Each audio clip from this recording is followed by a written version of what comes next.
ओम शिरडीवासाय विद्महे सच्चिदानंदाय धीमहि तन्नो साई प्रचोदयात्। बोलो साईनाथ महाराज की जय। बोलो शिरडी के राजा की जय। अब तक आपने साई चरित्र अध्याय 10 का स्मरण किया, वह उसको बहुत प्यार दिया। और आज बाबा जी का अध्याय 11 आरंभ। बाबा जी सगुण ब्रह्म श्री साईं बाबा डॉक्टर पंडित का पूजन, हाजी सिद्ध की फाल के तत्वों पर नियंत्रण। इस अध्याय में हम श्री साईं बाबा के सगुण ब्रह्मा स्वरूप, उनका पूजन तथा तत्व नियंत्रण का वर्णन करेंगे। सगुण ब्रह्मा श्री साईं बाबा। ब्रह्मा के दो स्वरूप हैं, निर्गुण और सगुण। निर्गुण निराकार और सगुण साकार है। यह गुरु वे की ब्रह्मा के दो रूप हैं,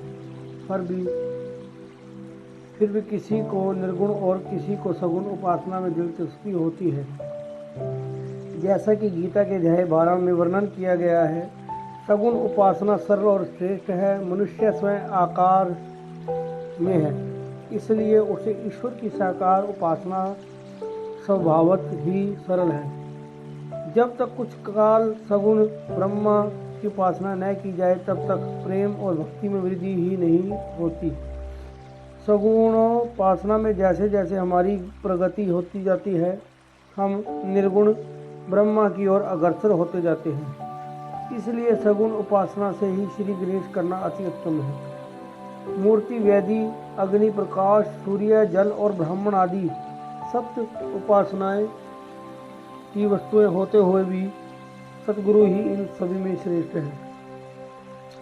श्री साईं बाबा का स्वरूप आंखों के सम्मुख लाओ, जो वैराग्य की प्रत्यक्ष मूर्ति और अनन्य शरणागत भक्तों की आश्रय दाता है। उनके शब्दों में विश्वास लाना ही आसन और उनके पूजन का संकल्प करना ही समस्त इच्छाओं का त्याग है। कोई कोई श्री साईं बाबा की गणना भगवत भगत अथवा एक महाभागवत महान भक्त में करते हैं, परंतु हम लोगों के लिए तो वे ईश्वर अवतार हैं।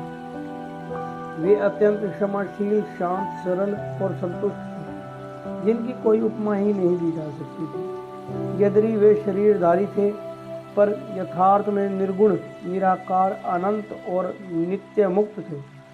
गंगा नदी समुद्र की ओर जाती हुई मार्ग में ग्रीष्म से व्यथित अनेकों प्राणियों को शीतलता पहुंचाकर आनंदित करती, फसलों और वृक्षों को जीवन दान देती, और जिस प्रकार प्राणियों की क्षुधा शांत करती है, उसी प्रकार श्री साईं संत जीवन व्यतीत करते हुए भी दूसरों को संतावना और सुख पहुंचाते हैं। भगवान श्री कृष्ण ने कहा है, संत ही मेरी आत्मा है, वे मेरी जीवन प्रतिमा और मेरे ही शुद्ध रूप है।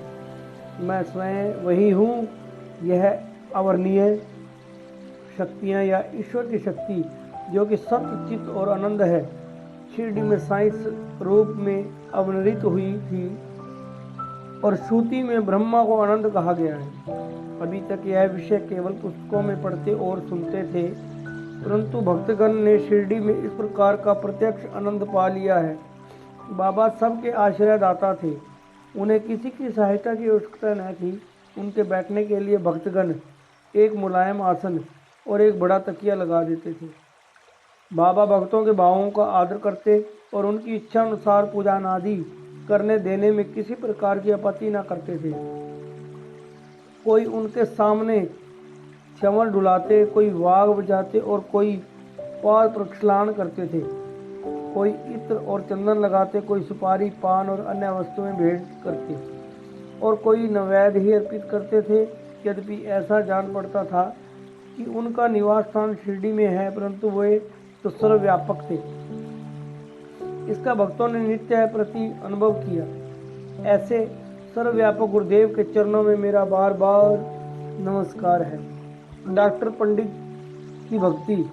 एक बार श्री तात्या नूलकर के मित्र डॉक्टर पंडित बाबा के दर्शनार्थ शिरडी पधारे।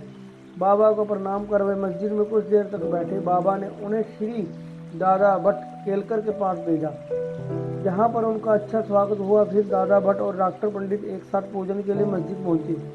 दादा भट्ट ने बाबा को पूजन किया। बाबा का पूजन तो प्राय सभी किया करते थे, परंतु अभी तक उनके शुभ मस्तक पर चंदन लगाने का किसी ने भी साहस नहीं किया था। केवल एक महालसापति ही उनके गले में चंदन लगाया करते थे। डॉक्टर पंडित ने पूजन की थाली में से चंदन लेकर बाबा के मस्तक पर त्रिपुंडाकार लगाया। लोगों ने महान आश्चर्य से देखा कि बाबा ने एक शब्द भी नहीं कहा। संध्या समय दादा भट्ट ने बाबा से पूछा, क्या कारण है? अगर दूसरों को तो मस्तिष्क पर चंदन नहीं लगाने देते, परंतु डॉक्टर पंडित को आपने कुछ भी नहीं कहा। बाबा कहने लगे, डॉक्टर पंडित ने मुझे अपने गुरु श्री रघुनाथ महाराज डोपेश्वर, जो कि काका पुराणिक के नाम से प्रसिद्ध हैं, के ही सामान समझा और अपने गुरु को वे जिस प्रकार चंदन लगाते थे उसी भावना से उन्होंने मुझे चंदन लगाया। तब मैं कैसे रोक सकता था? पूछने पर डॉक्टर पंडित ने दादा भट्ट से कहा कि मैंने बाबा को अपना गुरु काका पुराणिक के समान ही डालकर उन्हें त्रिपुंडाकार चंदन लगाया है, जिस प्रकार मैं अपने गुरु को सदैव लगाया करता था। यद्यपि बाबा भक्तों को उनकी इच्छा अनुसार ही पूजन करने देते थे, परंतु कभी कभी तो उनका व्यवहार विचित्र ही हो जाया करता था। जब कभी वे पूजन की थाली फेंककर रुद्र अवतार धारण कर लेते, तब उनके समीप जाने का साहस ही किसी को न हो सकता था। कभी वे भक्तों को झिड़कते और कभी मोम से भी नरम होकर शांति तथा क्षमा की मूर्ति से प्रतीत होते थे। कभी कभी वे क्रोधावस्था में कांपयमान हो जाते और उनके लाल नेत्र चारों ओर घूमने लगते थे।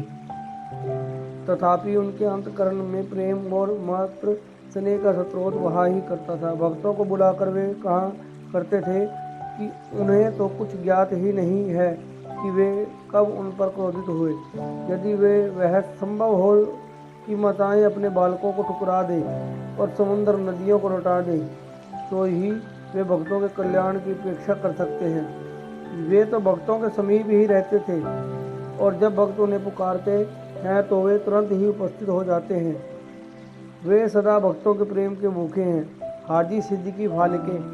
यह कोई नहीं कह सकता कि कब श्री साईं बाबा अपने भक्त को अपना कृपा पात्र बना लेंगे। यह उनकी सदिच्छा पर निर्भर था। हाजी सिद्दीकी फाल्के की कथा इसी का उदाहरण है। कल्याण निवासी एक यवन जिनका नाम सिद्दीकी फाल्के था, मक्का शरीफ की हज करने के बाद शिरडी आए। वे चावड़ी में उत्तर की ओर रहने लगे। वे मस्जिद के सामने खुले आंगन में बैठा करते थे। बाबा ने उन्हें 9 माह का मस्जिद में प्रविष्ट होने की आज्ञा न दी और न ही मस्जिद की सीढ़ी चढ़ने दी। फाल्के बहुत ही निराश हुए और कुछ निर्णय न कर सके कि कौन सा उपाय काम में लाए।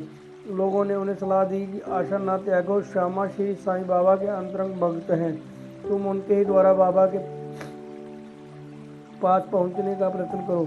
जिस प्रकार भगवान शंकर के पास पहुंचने के लिए नंदी के पास जाना आवश्यक होता है, उसी प्रकार बाबा के पास भी श्यामा के द्वारा ही पहुंचना चाहिए।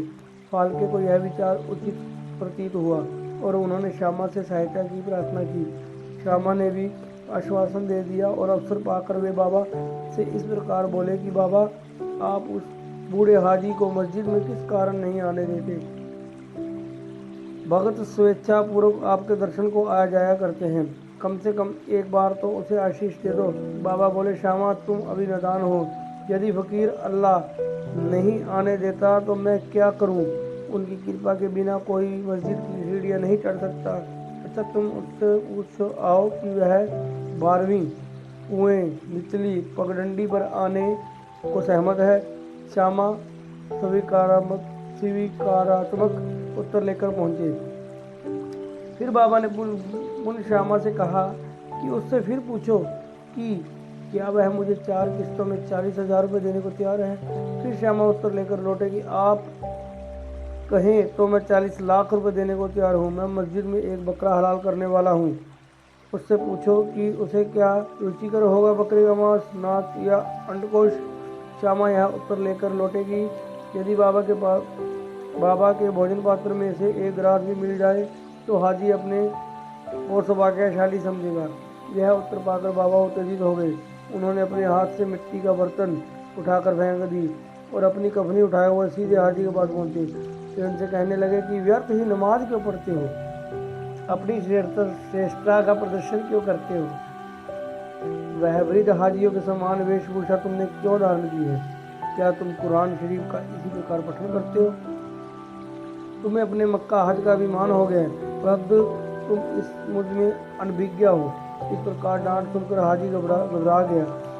बाबा मस्जिद को लौट आए और कुछ आमों की टोकरियाँ खरीद कर हाजी के पास भेज दी। वे स्वयं भी हाजी के पास गए और अपने पास से 55 रुपये निकाल कर हाजी को दिए। इसके बाद से वह हाजी से प्रेम करने लगे तथा अपने साथ भोजन करने को बुलाने लगे। अब हाजी ने अपनी इच्छा अनुसार मस्जिद में आने जाने लगे। कभी कभी बाबा उन्हें कुछ रुपए भी भेंट में दिया करते थे। इस प्रकार हाजी दरबार में सम्मिलित हो गए। बाबा का तत्वों पर नियंत्रण। बाबा के तत्व नियंत्रण की 2 घटनाओं के उल्लेख के साथ ही यह अध्याय समाप्त हो जाएगा। एक बार संध्या समय शिरडी में भयानक झंझावात आया।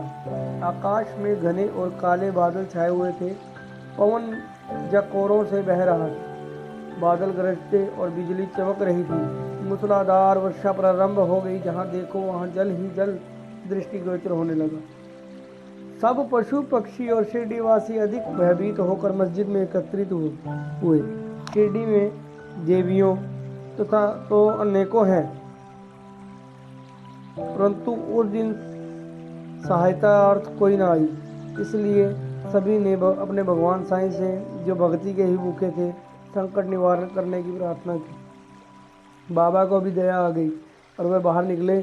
मस्जिद के समीप खड़े हो जाओ। कुछ समय के बाद वर्षा का जोर कम हो गया और पवन मंद पड़ गया और आंधी भी शांत हो गई। आकाश में चंद्र देव उदित हो गए।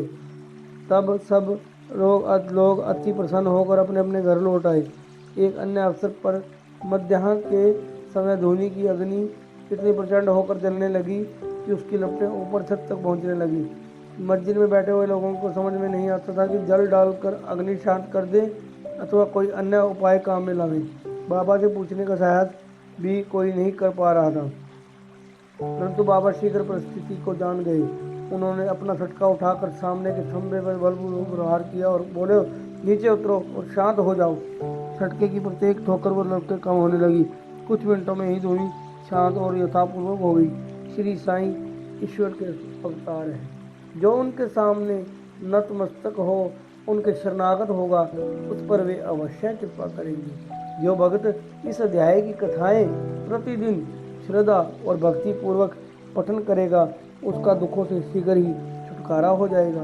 केवल इतना ही नहीं, वरना उसे सदैव श्री साईं चरणों का स्मरण बना रहेगा और उसे अल्प काल में ही ईश्वर दर्शन की प्राप्ति होकर उसकी समस्त इच्छाएं पूर्ण हो जाएंगी और इस प्रकार यह निष्काम बन जाएगा। श्री सद्गुरु साईनाथ महाराज की जय।